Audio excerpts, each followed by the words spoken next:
Hello, hello, Commissioner Shaw. Oh, hello. Also, we're canceled we don't have a meeting next Tuesday. Is that correct? I got a cancellation notice, but I wanted to make sure that was not a mistake. There should be next Tuesday is the 30th. We do. And if there was a cancellation, that is a mistake. Let's see. Next Tuesday is the 23rd. Oh, yeah. I'm sorry. Not the 30th. Yes, there isn't because it's Thanksgiving. Okay. Yeah, we don't have anything. Yes. Okay, thank you. Thanksgiving, please. Let's have a little break. Yes. A whole week? Wow. School's out, so. All right. Welcome, everybody. So I think the first thing to do today is to take roll of the commissioners. And so Elsa, how did you want to do that? I think we just need to say who's here, and then you just say if everyone's here. That's it. Like commissioner, and then I think we go by alphabetical order by first name. All right. You got that? All right. Commissioner Juarez. Here. Commissioner Nichols. Howdy. Commissioner Shaw. Here. Commissioner Milova.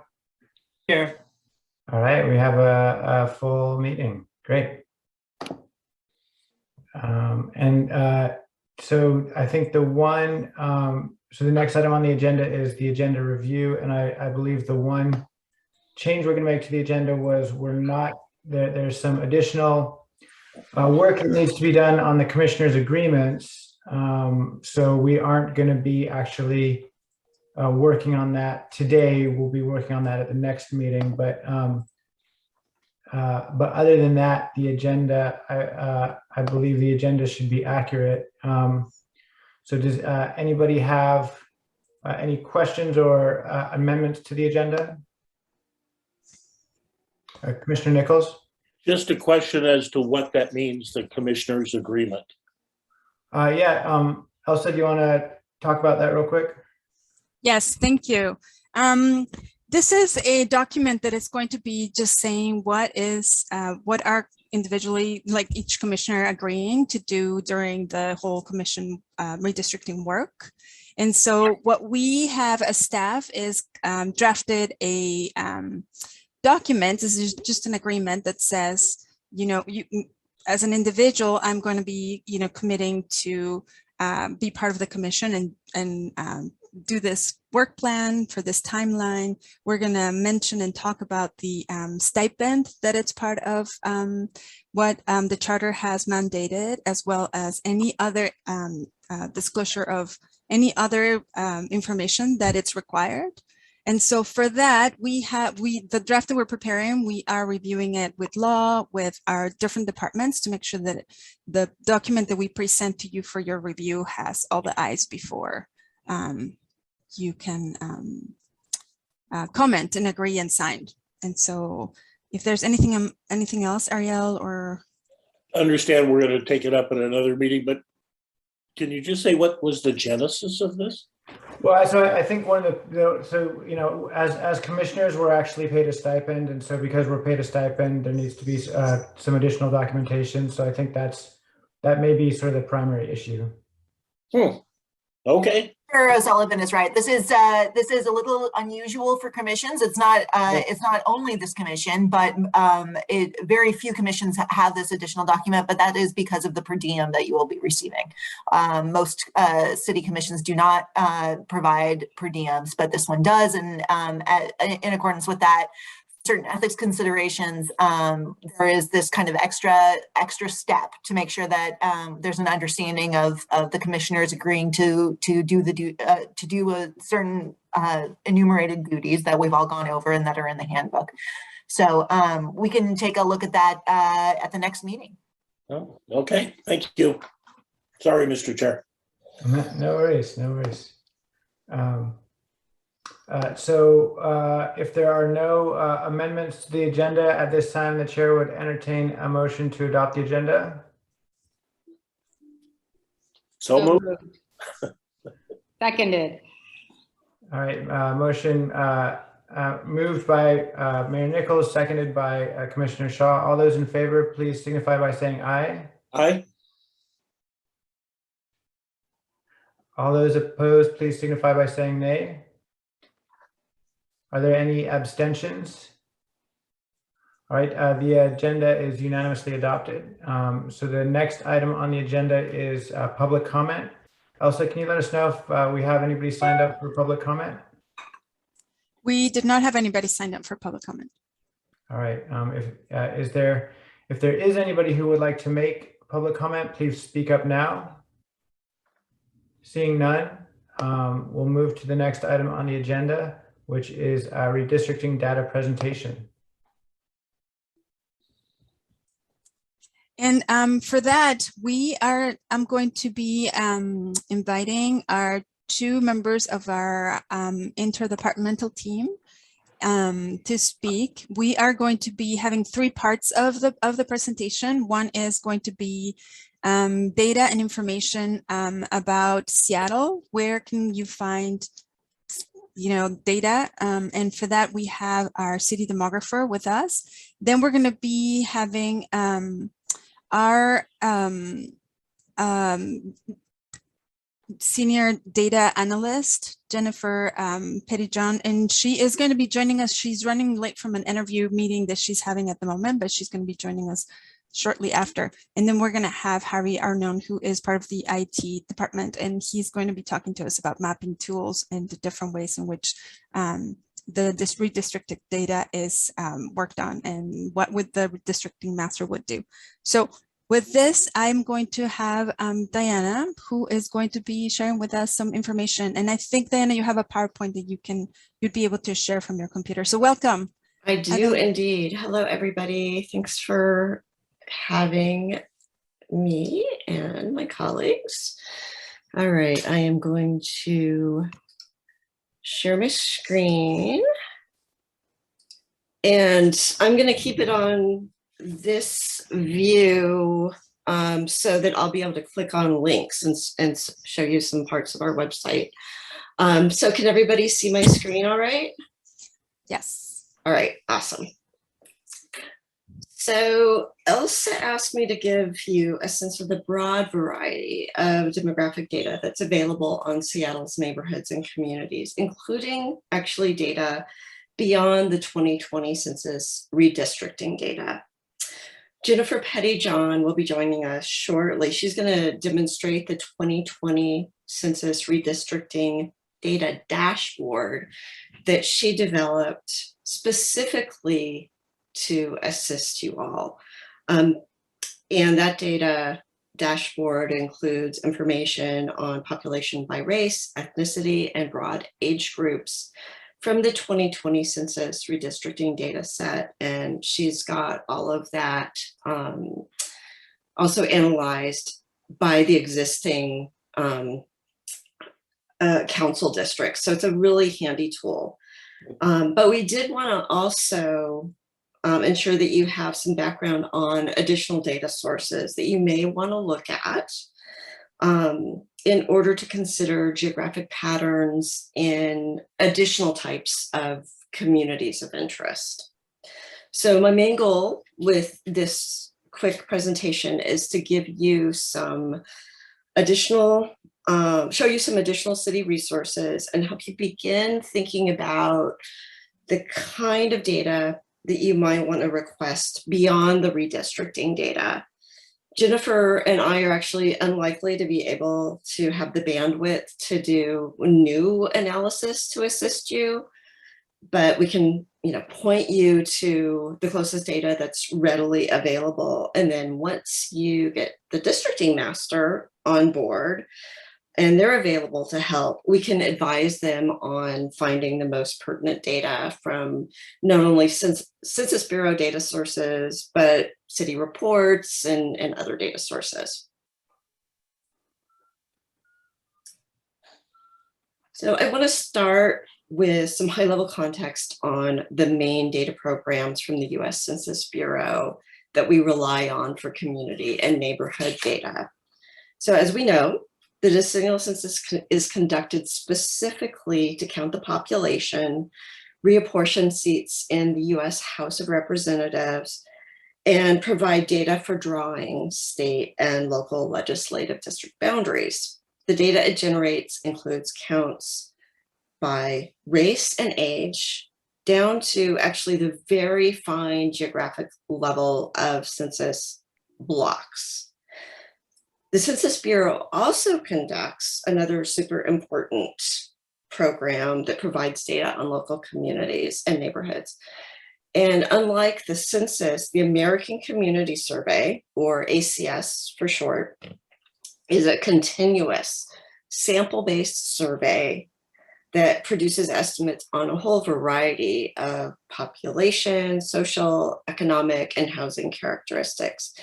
Each household in the US has about a 1 in 500 chance of being selected to fill out the survey within within a month. And then the Census Bureau packages up the data that the ACS collects into data sets for 12-month periods, and then also 5-year periods, and then releases those estimates annually. So the 5-year data sets allow us to actually go down to the neighborhood level. Most of the data from the American Community Survey is available down to the Census Tract level, in some cases down to the census block group level, but none of it is available down to the really fine block level that the decennial census itself provides. So a bit more context. So this slide is illustrating how the ACS covers a very wide variety of subjects, while the decennial census covers a much smaller subset of topics. So the ACS actually includes all of the topics that are listed on this slide. Detailed demographics, housing characteristics, social characteristics like educational attainment and languages spoken, place of birth, and then also economic characteristics, including income, employment, types of jobs that people hold, the commuting patterns, all sorts of stuff. So the decennial census actually is only covering those topics that I've highlighted in green or yellow. And then the redistricting data set from the 2020 census, which is what we have now from the 2020 census, only includes the topics that I've highlighted in green. And the redistricting data dashboard that Jennifer is going to demonstrate does include actually most of the data topics that you see in green. And I think that it'll be a really handy tool for you. So just a couple more things for context on the 2020 census.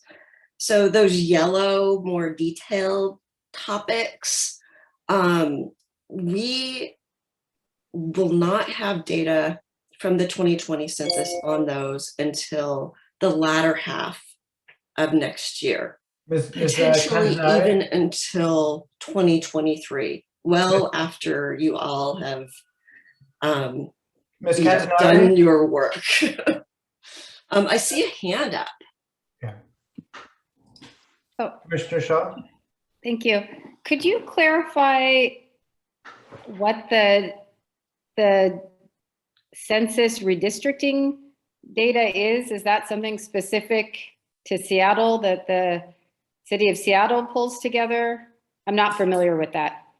So let me just go back one slide here.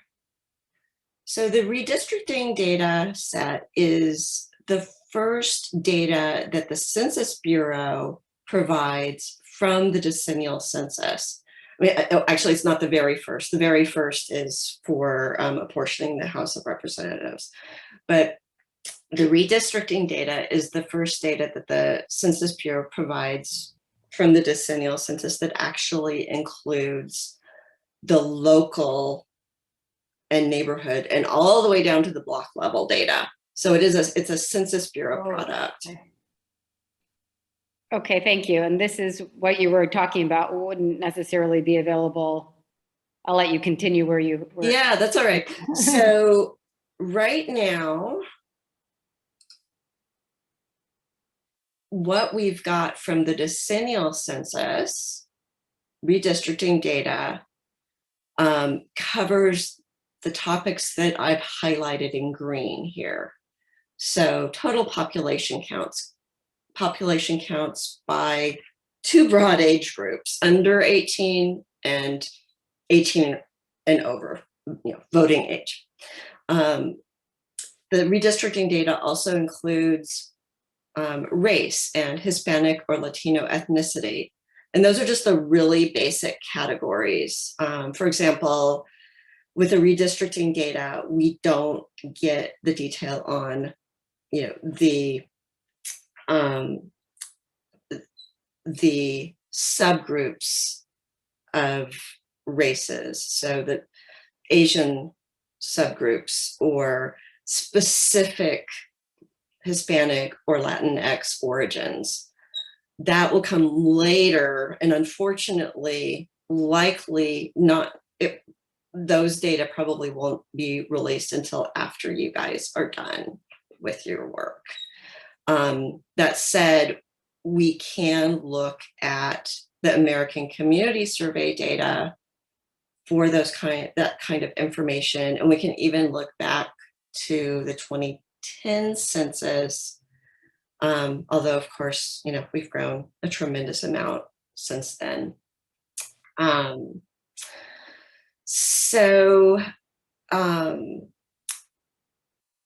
Any other questions on the decennial data and the subset that's included in the redistricting data? Okay, so the American Community Survey actually includes all of these topics. I did have one question. You were giving us the hierarchy of the various subgroups. How big is the census tract? Oh, well, I've got some maps, and you'll see what they look like for. Actually, the maps that I have are going to show you the census tracts that were drawn in 2010. Okay. Because I'm mainly looking at the American Community Survey data when I'm showing you this additional data that's available beyond the redistricting data. Yeah. And it's kind of a convoluted thing, but with the ACS data, we only have data that's available up through 2019. So that's before the 2020 census tracts got drawn. But we can certainly show you, and Jennifer can help with that, showing you exactly what the census tract level looks like with the 2020 census data. Are they roughly equal in population, or is it geography? They are roughly equal in population, and I'm trying to remember what the thresholds are. I'm not going to do very good at later is fine, but that's just we can follow up with that. Great. And we can give you sort of the thresholds for the blocks, the block groups, and the census tracts. Great, thank you. Yeah. Looks like there's another question. Yeah, thank you so much. I have two questions. One, and feel free to laugh if this is silly. Do census tracts ever cross city boundaries? Oh my gosh, that is not a dumb question at all. Unfortunately, it's a question that is really inconvenient for us because Seattle has a few census tracts that do just slightly go beyond the city boundaries. It's just a data inconvenience. There's not a whole lot of population outside of the city within those census tracts, but yeah. Okay. So then as a quick follow-up, would a block group of census tracts also cross those boundaries, or are they limited because they are tied to grant funding and all those other things? Do those stay within municipalities? Well, I'm really hoping that the blocks, at the very fine level detail, the blocks are not crossing over city boundaries. I'm pretty sure they don't. Thank you. But we can, give I you can the answer skinny that. on all of that. Anything else? Oh, it sounded like somebody had an answer. Maybe. Yeah, sorry. This is Oh, good. Jennifer's here. yeah, Jennifer Yay. Pettyjohn. Sorry, I was late. I was on an interview panel. So yes, block groups and tracts are not required to be within a jurisdiction. The census blocks, however, are all within our jurisdiction. Good. The tracts and block groups that cross out of our jurisdiction are mainly outside of our jurisdiction. They really only clip a little tiny bit. But the redistricting data itself comes at the block level. So the data that you get at tracts and block groups would be informative, but it isn't what is used in redistricting. Great, thank you. Yeah, that's helpful. All right.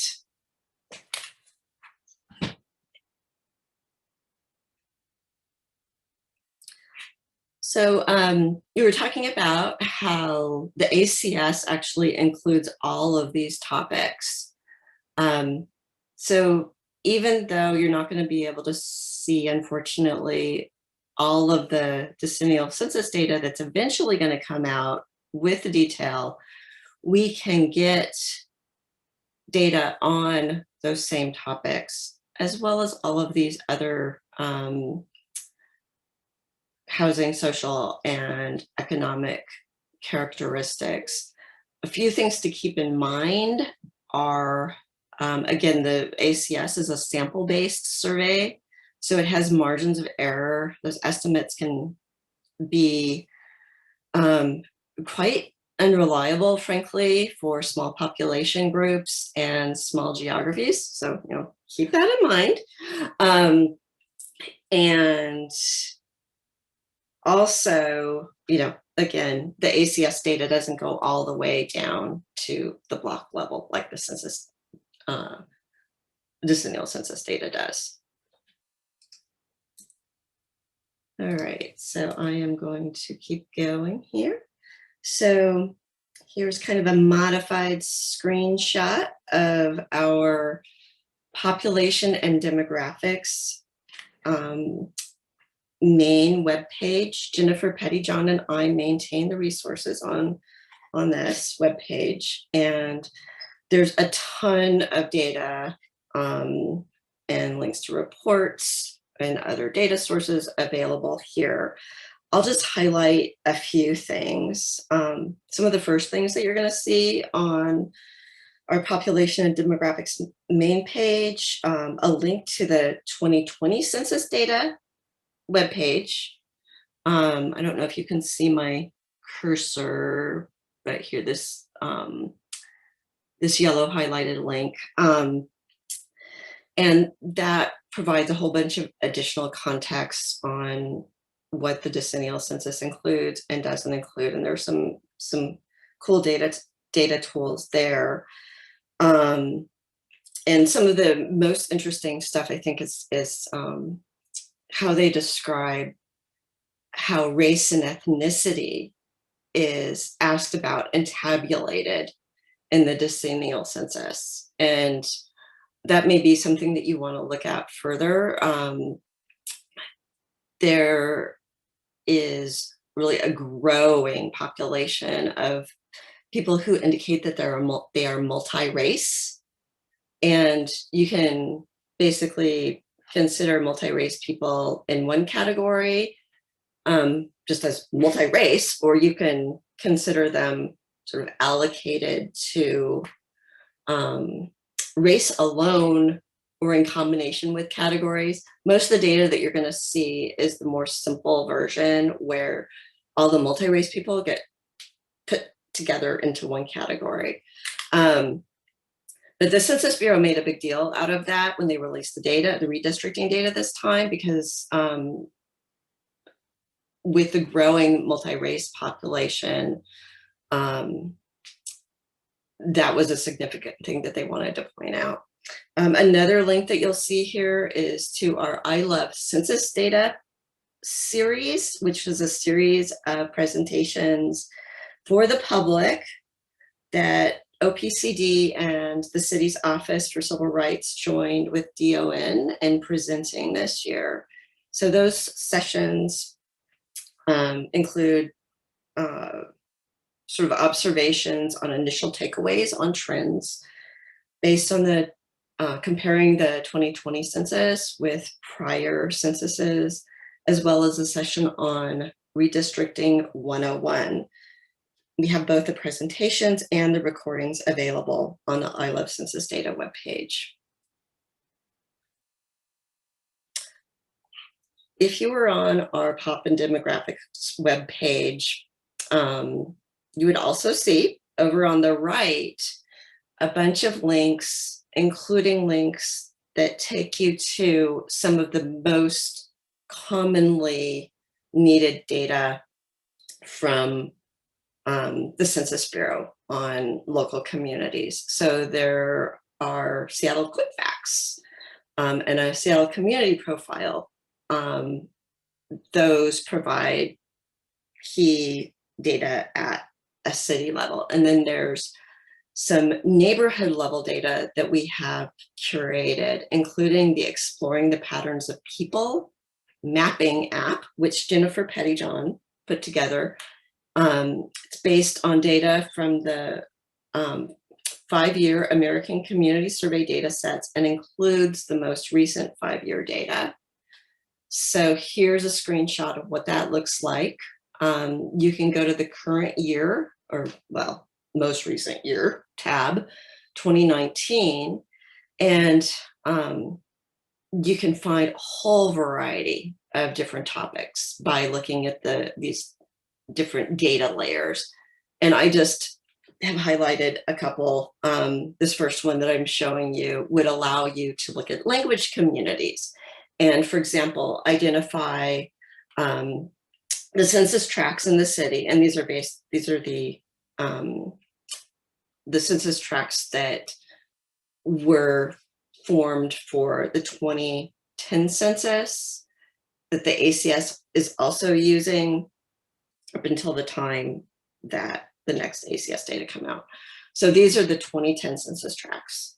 So you can look here and see where Spanish is the predominant language among adults with limited English speaking proficiency.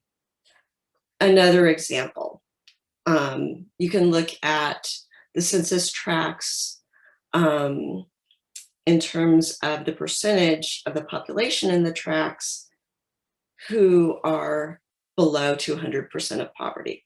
There's also another one on 100% of poverty. There's a whole variety of different topics here that are readily available. And you can really at a glance get a good sense of.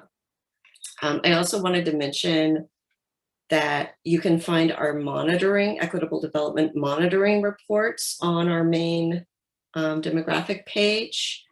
And you would just kind of scroll down a little bit on that page. And I am going to show you the topics on one of the reports that we recently released. We released this last year. This is our Equitable Development Community Indicators report. And there may be some topics that you'd like to take a look at here to give you a sense of communities that have particular interests. So here I'm just going to go in. Hopefully this will work all right.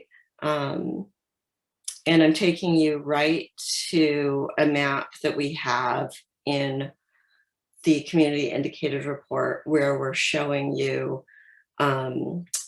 the percentage of households at the tract level who are cost burdened by having to pay housing costs that are above 30% of their income.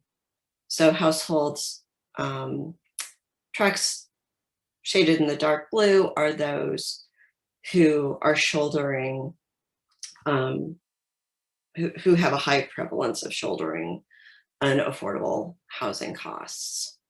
I'm going to go back to my presentation. Hopefully, there we go. You could look at homeownership and rentership. And then you can also find in the table of contents here all of the topics, and you can just click on the table of contents and go right to any of these topics if you want to see them. You may also be interested in taking a look at our Race and Social Equity Index.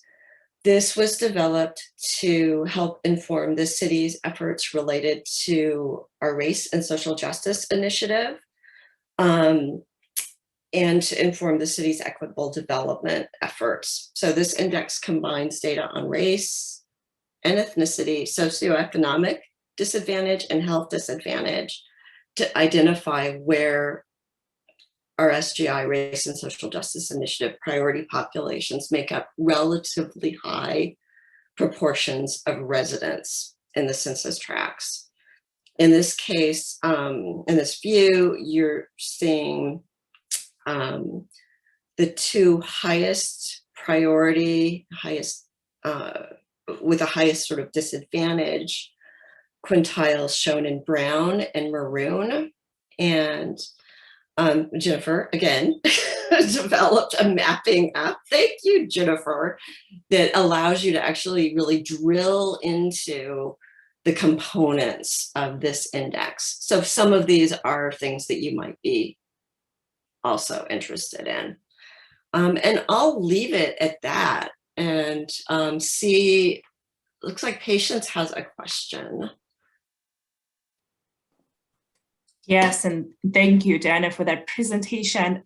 My question is on the redistricting data and talking about the gaps that are there within that data, where I think you clearly say it on the housing side, you likely have just the occupancy and the ownership and not so much tenure.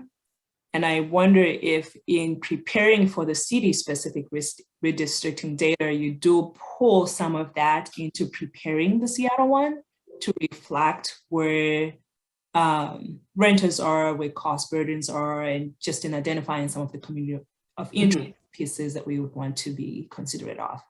Yeah, and we could follow up with DON staff too, with Elsa, and we can make sure to highlight particular places where you can currently get that information from the ACS. And then, Jennifer and I will be readily available to the districting master too, in case they want to, or in case you want to request of them that they do sort of more customized analysis with the ACS data or other data sets. So I think I should probably turn it over to Jennifer at this point, and let me stop sharing my screen. Or try to, anyway. There we go. All right, thanks, Diana. And this is my third platform of the day, so hopefully I will be able to figure out the buttons as well. All right.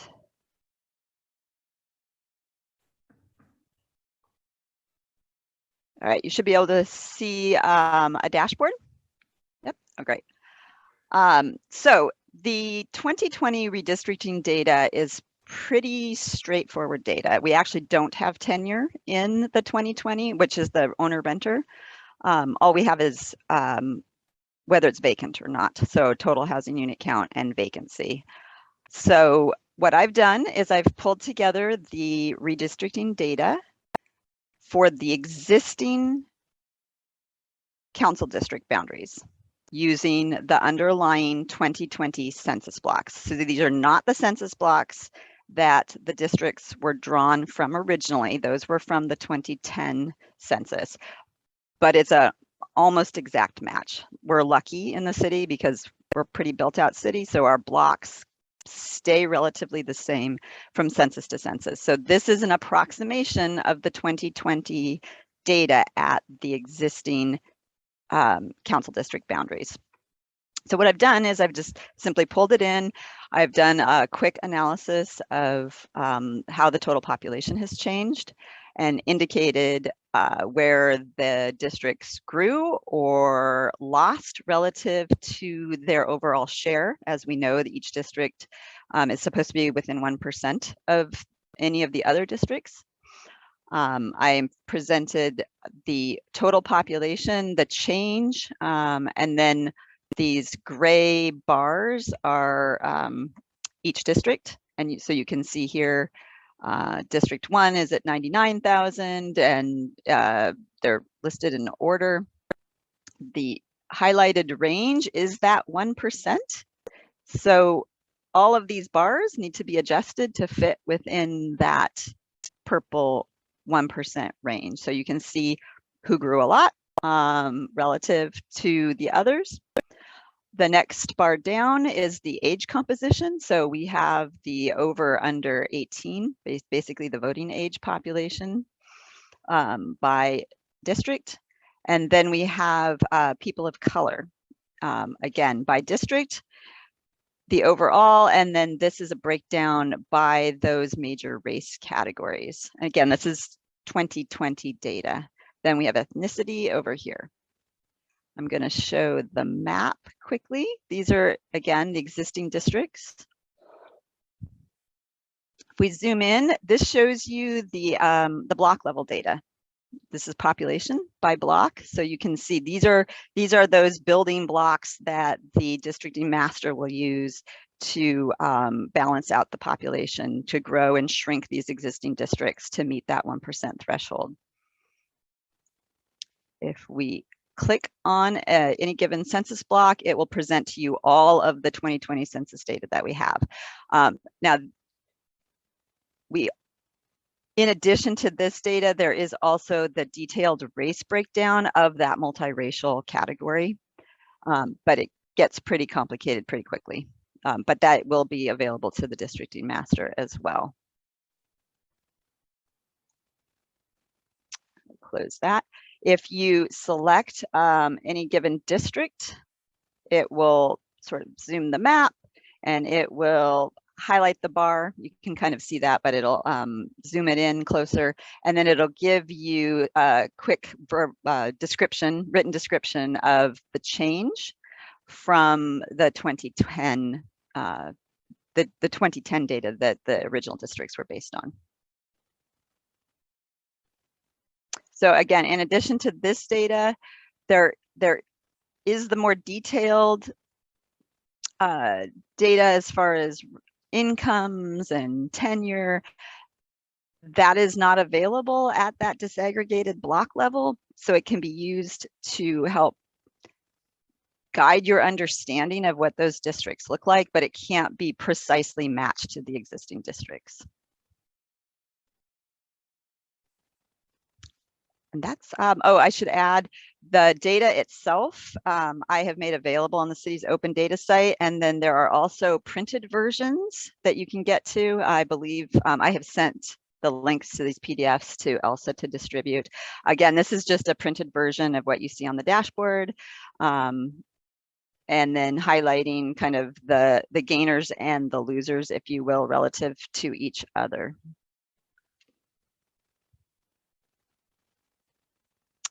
That's my presentation for the dashboard. If you have any questions, the link is available on the Redistricting website. So, you know, you can play around with it, take a look at how the districts compare to each other.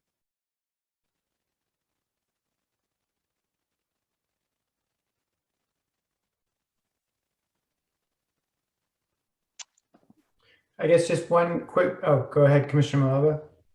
Thank you. Jennifer, I'm wondering about the second batch of the data from the US Census Census Bureau and how that impacts some of the data compilation here, will that be automatically updated? And I am assuming the timeline should be closer to before we can get draft maps. But if it is not, how do we factor that in the map development?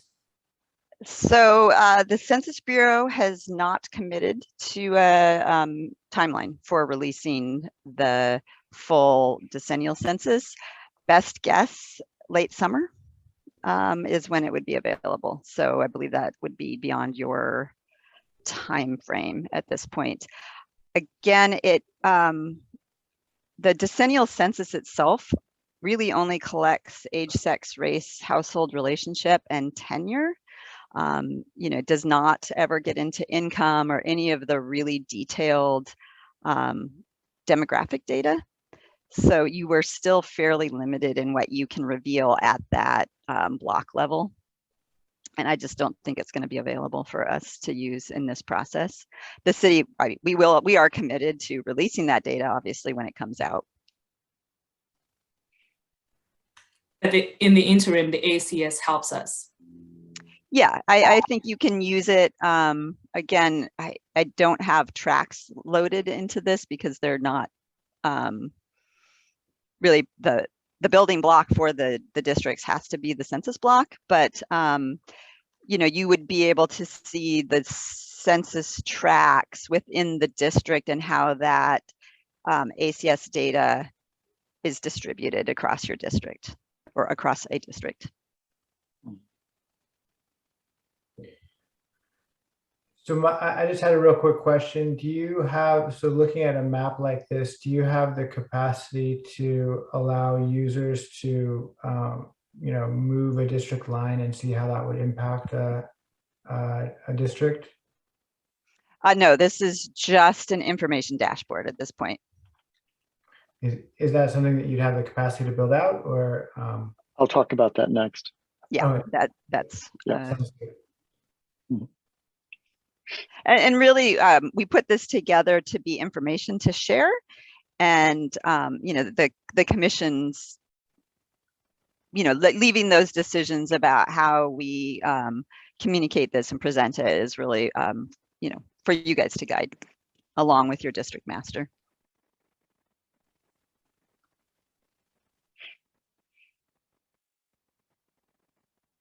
All right, thanks. That sounds great.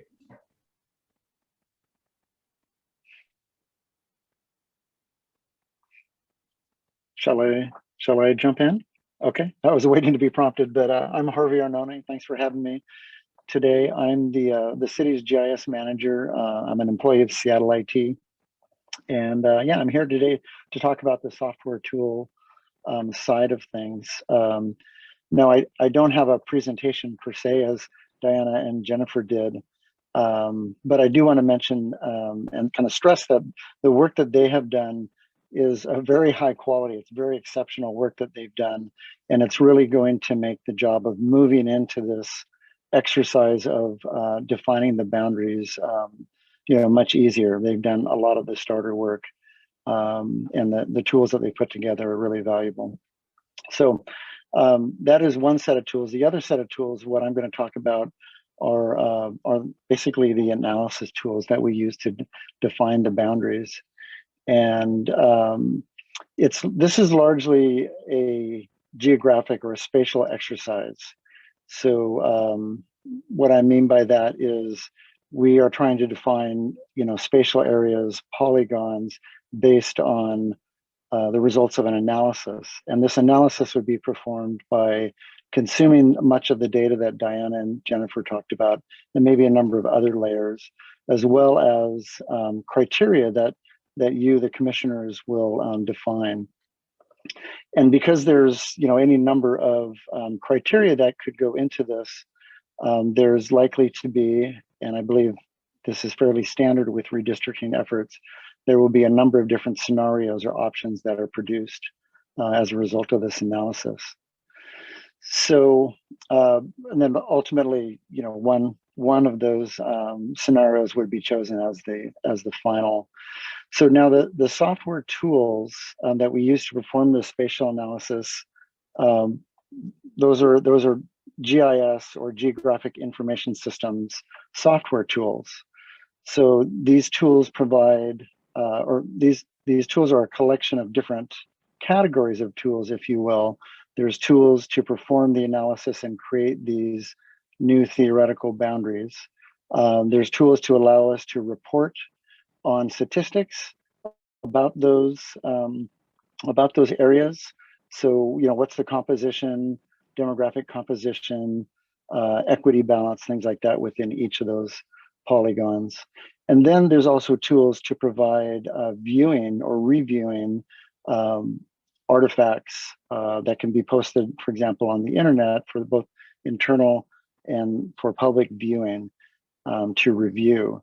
And then Commissioner O'Sullivan asked if there are tools to allow for collaboration, and not all software platforms do have those collaboration tools, but here at the City of Seattle, we use the software vendor Esri, ESRI, as kind of our standard GIS software platform and data platform as well.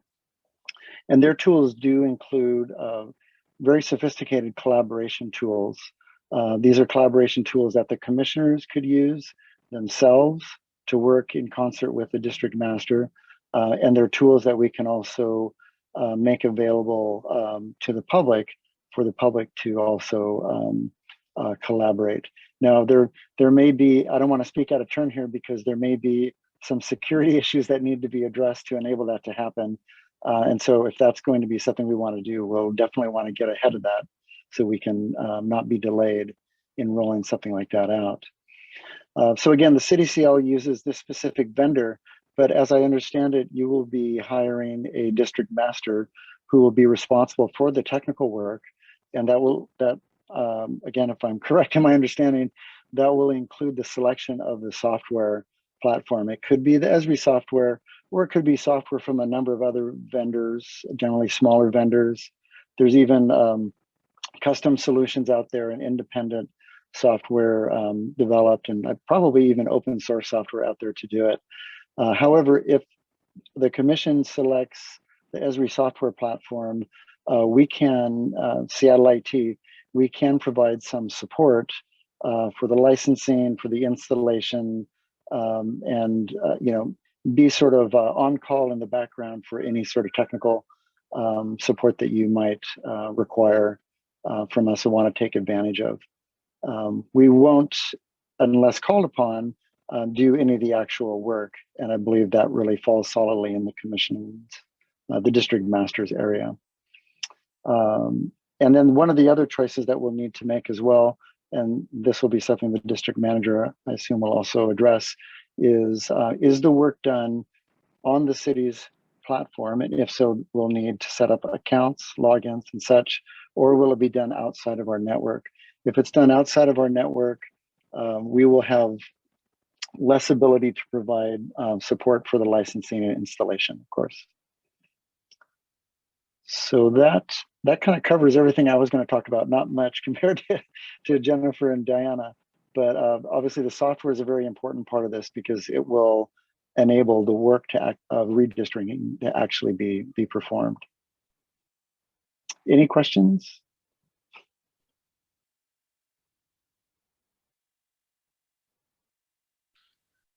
Okay. Thank you for that background. That's very helpful.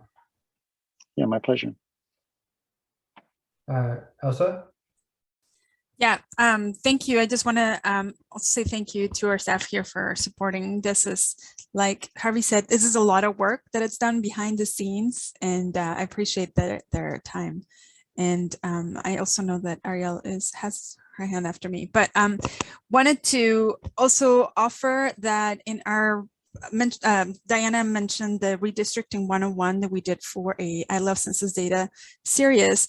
One piece of it, there was a presentation of people from the public who share the different tools that could be used in this process, and the links will be sent to you for you to see. It was very well explained, as well as the handbook has information and links to the different tools and software platforms that we just grab from different places as examples for your reference. All right, Ariel? Sorry, everybody, my hand was up in error. Oh, thanks. All right, so I think the next item on the agenda was to go to the district master scoring sheets. And I know we had there were a couple different proposals for how to format those scoring sheets, but also, were you gonna present those? Yes, I can share them right now. And we went, you all should have this in your inbox. Let me see if I can find it quickly. Hold on. Technical difficulties here again. Let's see. Jen, if you're there, are you able to share this? I can't share. Yeah, give me a second. Sorry. Thank you. Appreciate it. I can give you just background. So we sent this for you to review. I think we just need to agree that it has all the amendments and all the comments that you mentioned last time, so we can use it. And while we put it up, let's see. Is there any comments or questions about it?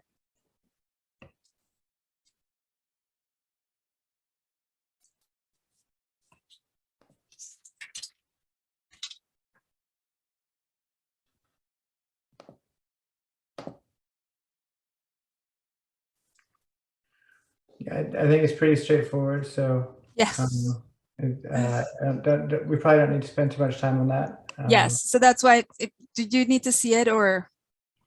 I was just able to find it in my inbox. Is it anybody having trouble accessing the scoring sheet? No.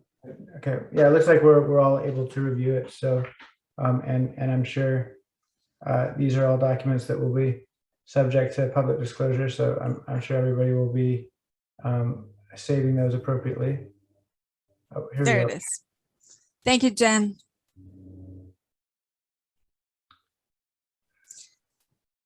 So it sounded like we had two versions, and the second version is the one that we were finally at. Like, I think it had all the comments and included all the amendments. There's two versions, and then the third sheet is the evaluation criteria. So this is just, it changed directions, but it has the evaluation criteria on the left, the points, enter score, staff. It's the orange piece, and that's where staff will just add comments. So only on the areas where we all agree that, or you all agree that staff can give yes or no, and then that will have a scoring number. Does that, I hope that makes sense. Yeah, Great. These score sheets should be pretty user friendly. I don't think this is something that we would need to officially adopt. This is just the tool that we're going to be using. So I believe we have consensus on that. Are there any questions or comments from members of the commission before we move on? I can just comment and thank staff for compiling this. I think it looks really comprehensive, and thank you for putting all of the feedback that you received into one complex document. So thank you for all that work. Commissioner Shaw? I was just going to say pretty much the same thing, that it was a nice combination of the two different strategies that we had talked about all in one. So thank you. Great. I'm having trouble showing it right now. This is Jen, but we do have in the comments, you can see the little tiny triangle there in the corner of the cell. And typically when you highlight that, it will open up as a comment. For some reason, it's not showing it. But at any rate, that the evaluation criteria is there right on the same page. It's also here on this other tab, but for ease of use, which is not happening right now, but which with typical ease of use, you should be able to highlight the comment again, that little triangle, and you should see the evaluation criteria. I think if you click enable editing, it will activate. I tried that, but you could be right. There we go. There you go. Okay. So basically, if you highlight that and you can make it bigger to see the whole thing. Great.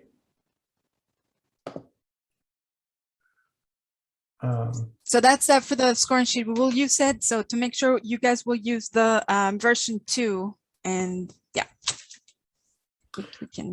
we can stop sharing your screen, Jen. All right. The next item on the agenda is interview dates, and I know it may take some time we may need to coordinate everyone's schedule. So this, Elsa, did you have some dates proposed for the interviewing the applicants for the Yes. position? So I wanted to give you an update. We have not received that applications per se, but I have received questions from people who are intending to do it last minute. And so because of that, we are going to, I don't have dates because what I wanted to do was to organize it based on how many people or how many applicants we're going to have. And so I find it more useful once I know how many applicants we're going to have, I can organize like how many days we're going to need and all of that before I start shuffling and working on your schedules. But so far we have the 7th to be the one day where we do the interviews and decide, which should be in your calendars. If we have an incredible amount of applicants that we can handle in one meeting, that's when I will then start stirring up your calendars, if that's okay, because otherwise we will be just guessing on without knowing how many applicants we have. Commissioner Juarez? Yeah, thank you. I think given that our schedules are difficult already, and that the majority of this will take place during the workday, if it's possible for us to get a hold on the calendar for a potential second day, it's going to save us a lot of heartache later. So I would recommend that we do that now, knowing that we're holding the 7th, but just so that we can get rid of the second day if we don't need it. Commissioner Nichols? You're muted.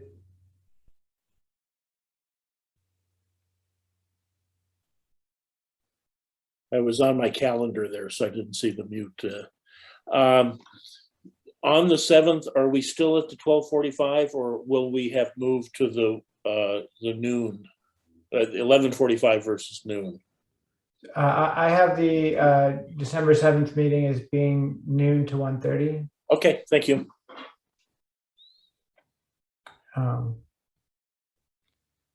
And yeah, I agree with Commissioner Juarez. Let's put a hold on another date in case we have more than 2 candidates that we want to interview. Commissioner Shaw?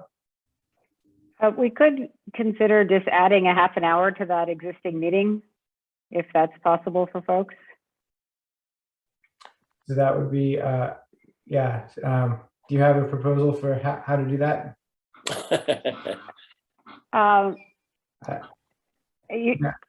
Either half an hour before or after would work for me, so I would defer to other people's schedules if that's a possibility. Yeah, I think I could probably do 11:30 to 1:30. So I guess one question, so I think we're assuming half an hour per candidate. So if we blocked out a 2-hour time frame, then we could probably get 3 candidates in that. And we are we guessing that it's unlikely that we're going to interview more than 3 candidates? I think we should try to narrow it down to 2 or 3. Yes. Right. And then if we only do 2, we could just end early. Or use the time for discussion or whatever. Right. Is there anybody who would not be available to start on Tuesday, December 7th at 11:30? Tuesday the 7th, did you say? Yeah, To start at what time? to start at 11:30 a.m. Should go 11:30 to 1:30 instead of finding a different date. Yeah, that works for me. Works for me as well. I can make that work. Yeah, right. Elsa's smiling. Good. All right. Yeah, so let's block off 11:30 to 1:30 on Tuesday, December 7th, and that should be sufficient time to consider or to interview up to 3 candidates. And then I believe Elsa had also shared a time frame, a sheet that had a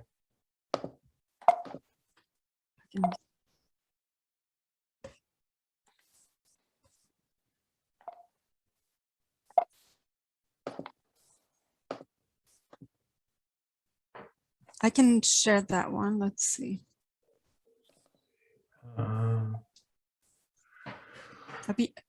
Also, I also have it up if you just want me to. I think now it's letting me. Are you not able to see my screen? Here. Please tell me it's working. It is working. Great. It's just with Excel that is not letting me.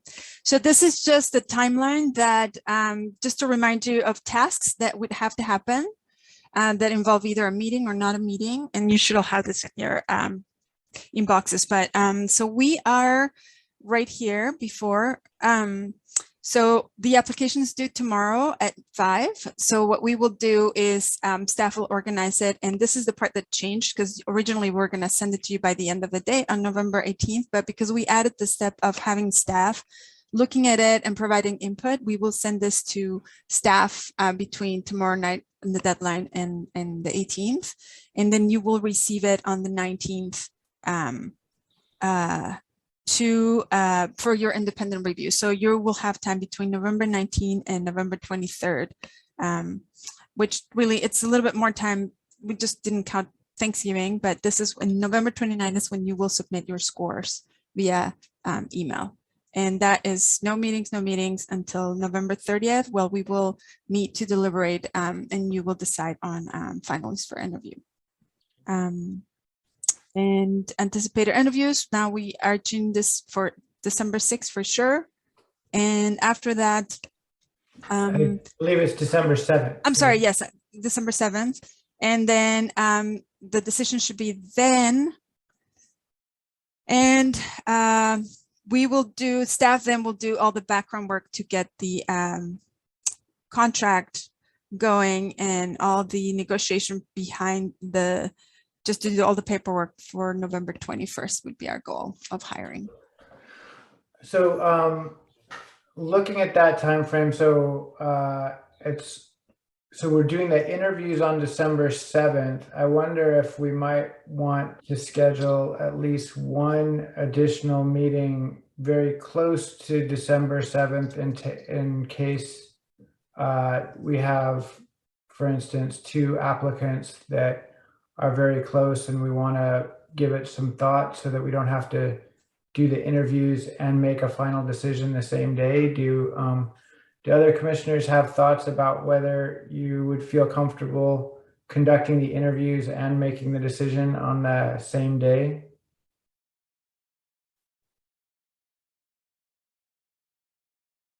All right, Commissioner Shaw? I would be comfortable trying to do it on the same day just to try to be efficient, and everybody's schedules are pretty hectic these days. All right.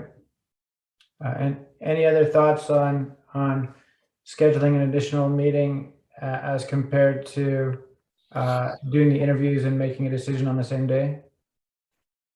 I would just also echo, I'm comfortable doing it the same day. Okay. And we'll also have, I think once we've all submitted our scores and had a chance to review the written applications, we'll have a sense of whether or not there is a single application that seems to be significantly better than the others.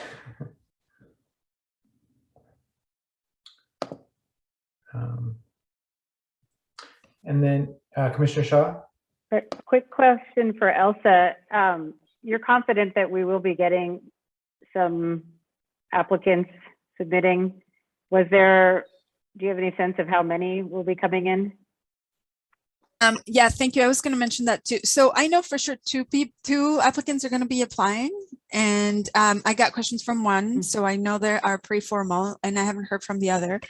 One of the things that, and I want to invite my colleague Jen here about, because what I had to do was like, what happens if we don't find the candidates, or even if the applicants are not what the commission wants to or requires to, or if they don't find it. And so we're doing some more research on that, but if my colleague Jen can jump in and let us know what are our options and the options for commissioners, that would be great. Hi, everybody. The option that we have is the process for procurement that we're going through is an RFP process, which is competitive. If we don't have either any applicants or a winning applicant, anyone who meets the minimum qualifications, you do have the opportunity, or you can do what's called a direct selection, which is essentially looking at a roster of consultants that are with the city and selecting and or if there is someone that we know who does this work and agrees to do the work, and then we register them on the consultant roster. That is the other option. So essentially that means that we would have to do more research. Elsa and I have both been distributing this more widely to some other folks. I did talk to somebody today at the city who was also forwarding it, Elsa, just so you know. But we do not have to do a competitive process, but we prefer to.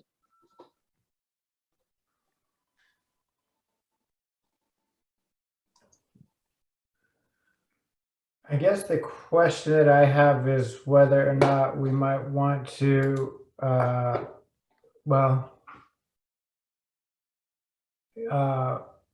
if there's a concern about the number or quality of applicants that we've received, if we would want to save some time on Tuesday, November 23rd to reevaluate this process and look at what other options we may need to consider. I'm not sure how we'd go about making a decision whether or not to meet that day, but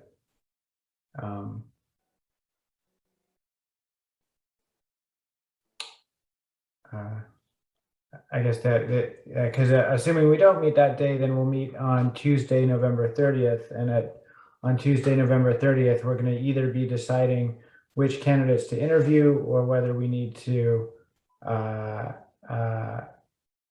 go down a different path.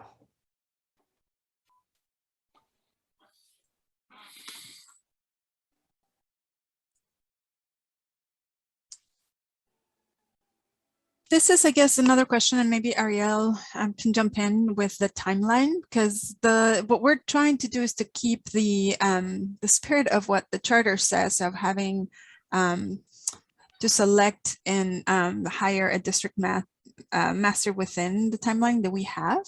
So this will definitely push the timeline, and I guess I'm looking to see if Ariel has something to share with us. Well, and my understanding is that the charter gives the mayor the power to hire a districting master if the commission fails to do it within the time frame. So, Ariel,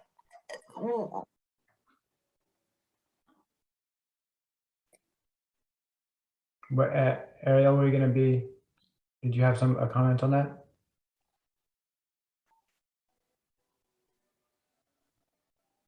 Can you hear me now? Yeah. Okay. So.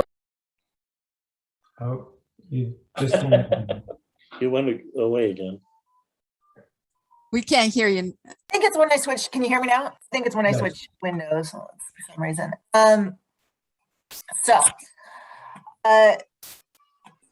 Basically, when it comes to the charter requirements, it was tied to the dates that the last commissioner was appointed. So have 2 months from the date that Commissioner Milova was appointed to appoint the districting master. Let me pull up the language.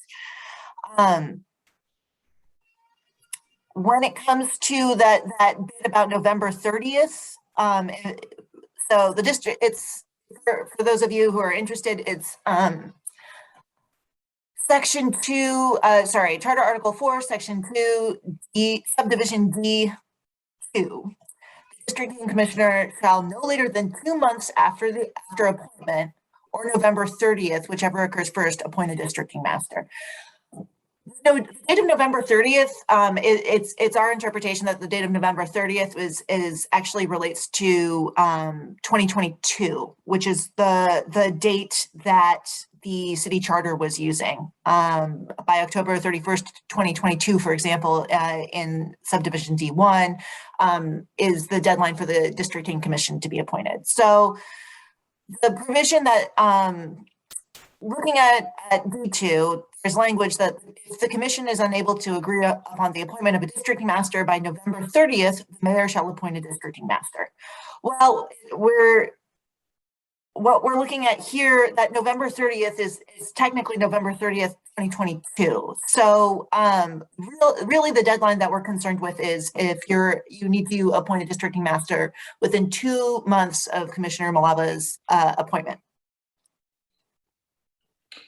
Does that clarify or confuse? Yeah, no, that's exactly what I think we were thinking. And so I think the concern is if we don't get good candidates and we're getting close to that 2 months after the appointment of Commissioner Milova, what our options are at that point.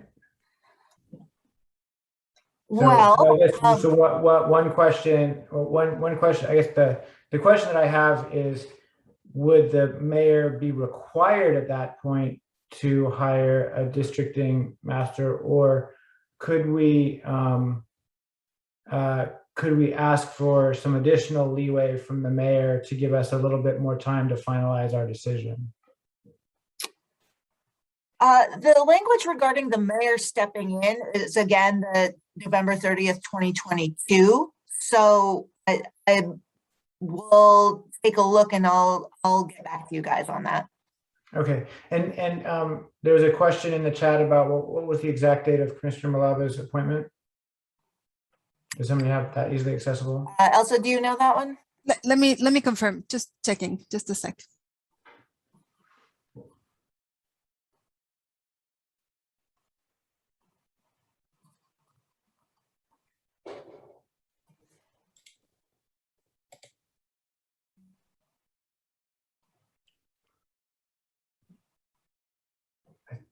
I think that happened at the meeting on October 27th. Is that right? Wednesday, October 27th? That's my recollection.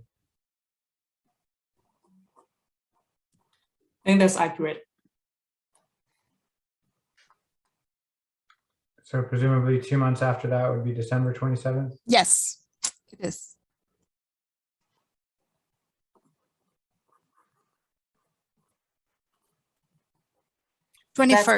October 21st.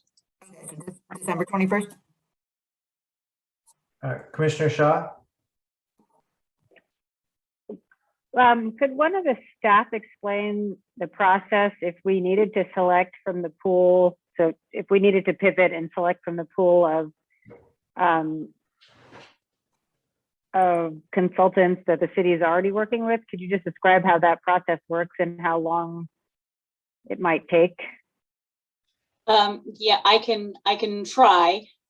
So the city has a consultant roster, which is for all kinds of different consultants. I've already done a search for GIS. I haven't found anything, but the search mechanism is not the best. And so I've started doing other research. There are some firms that do this work who are on that roster.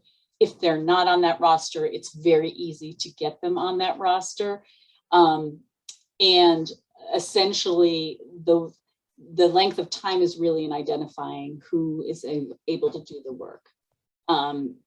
In that there's not a that I know of, and maybe the folks from OPCD have folks that they already work with, but there's no existing consulting contract with anyone doing this work right now, this kind of work. And I know, I think there'd been discussion at the last meeting about the fact that, so King County hired an entity within King County to do this work for the King County Redistricting Commission. And I think we were expecting King County to apply for our contract. Do we know what, is that one of the 2 applications that we're expecting?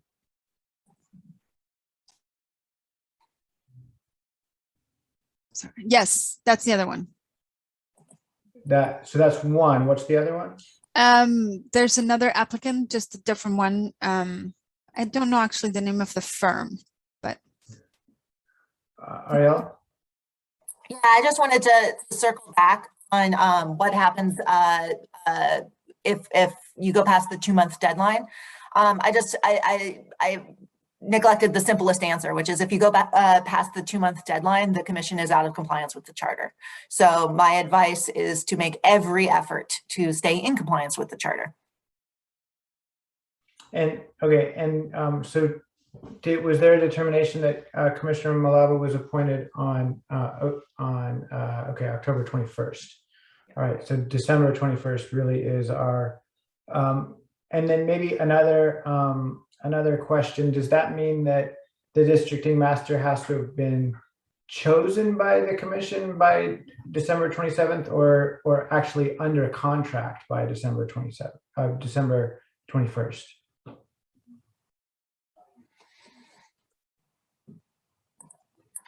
Ariel?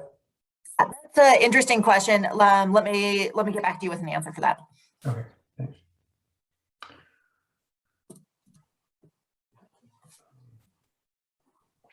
All right, Elsa?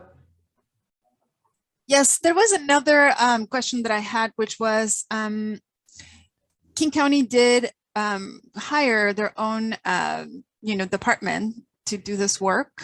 And I wonder, this was a recommendation not to have the City of Seattle's IT department, applying for this position, but I wonder if this could be a consideration as well, if that was the case. And that's also another question for our friend Ariel, who's super busy answering our questions. Sorry, Elsa, can you repeat that?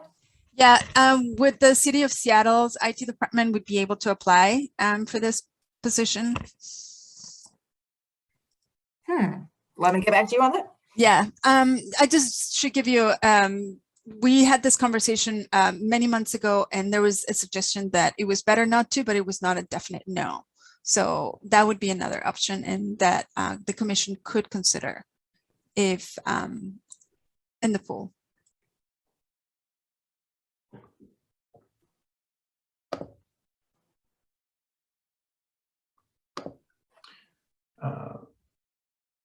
All right, and so we've been discussing the next meeting date. So the next meeting that we have scheduled is November 30th, when we will hopefully be making a decision about which applicants to interview, and then December 7th, when we actually interview those applicants.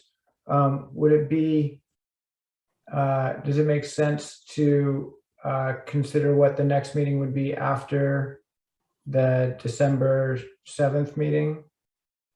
Or Elsa, did you have a plan for that?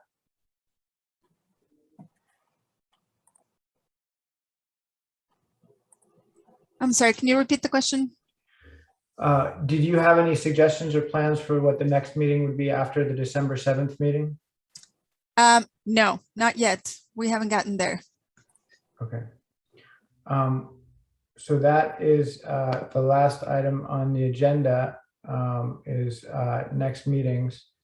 I don't know if we included there, but I think we didn't include approving the minutes from last meeting. Is it there or is it not there? It was not listed on the agenda. Okay, we can do it next time. Right. And I think there were some corrections that needed Yes. to be made to the minutes. So maybe we can have those corrections made, and then be able to consider the minutes from last meeting and today's meeting at the November 30th meeting.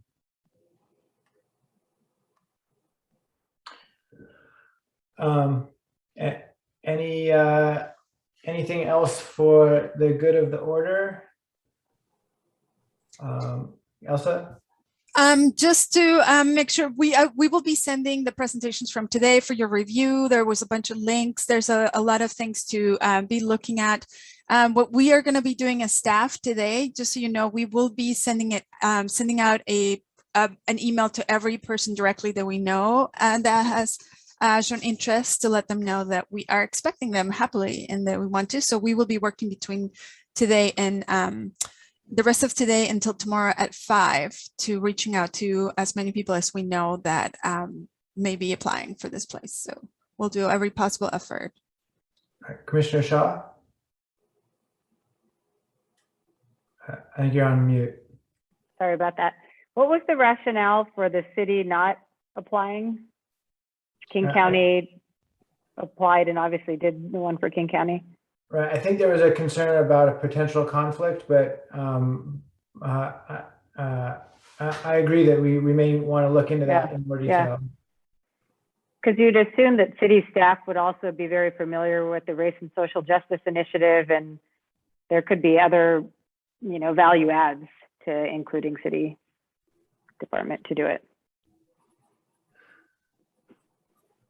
And one other item, I think at the last meeting, we approved the bylaws, but there was an expectation that there was going to be some amendments and adjustments to the bylaws. Elsa, do you have a status on when we'll have a draft of the suggested changes to the bylaws and when those are going to be ready?